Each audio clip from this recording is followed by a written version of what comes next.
नमस्कार and good morning. Shrimati Chandrawal Gupta college बासठ देवता की ऑनलाइन क्लासेज में आप सभी स्टूडेंट का हार्दिक अभिनंदन और स्वागत है।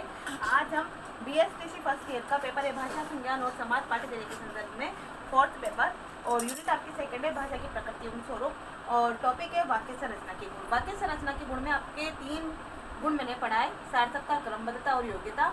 और आज हम फोर्थ गुण देखेंगे अन्वय। फोर्थ गुण देखेंगे इसका अन्वय। अन्वय वाक्य का चतुर्थ गुण है, यानी कि अन्वय वाक्य का क्या है, चौथा गुण है। और इसका अर्थ है कि व्याकरणिक दृष्टि से वाक्य शुद्ध होना, यानी कि अन्वय का अर्थ है कि व्याकरणिक दृष्टि से, व्याकरण की दृष्टि से वाक्य का शुद्ध होना।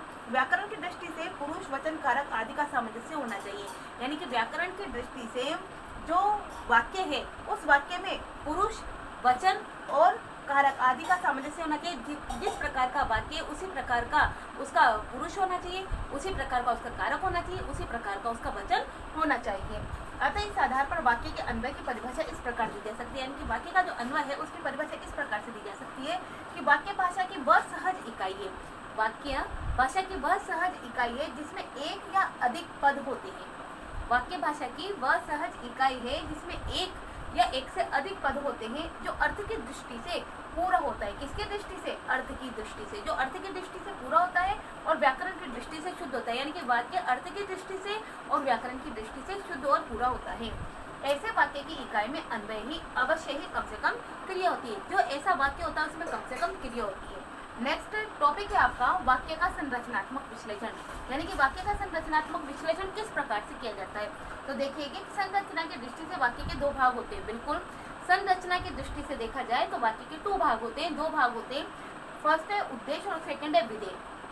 फर्स्ट है उद्देश्य और सेकंड है विधेय।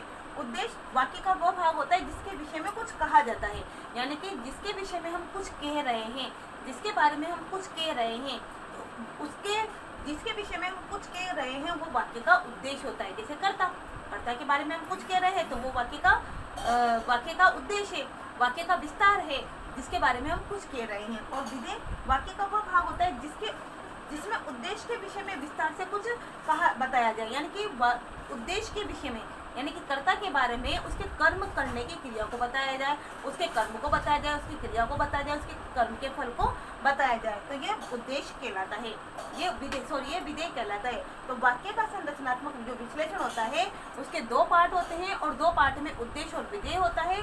उद्देश्य वो होता है जिसमें वाक्य के विषय के बारे में कुछ कहा जाता है और विधेय वो होता है जिसमें वाक्य के उद्देश्य के बारे में, यानी कि उद्देश्य के बारे में, उद्देश्य के विषय के बारे में विस्तार से कुछ बताया जाता है। उद्देश्य की यानी कि उद्देश्य जो कर्ता होता है उसके कर्म के बारे में, उसकी क्रिया के बारे में, उसके कर्म का क्या फल पड़ रहा है उसके बारे में बताया जाता है। इस प्रकार से आपके वाक्य की संरचना के गुण और वाक्य का संरचनात्मक विश्लेषण का जो टॉपिक है वो कंप्लीट हुआ। तब तक के लिए नमस्कार।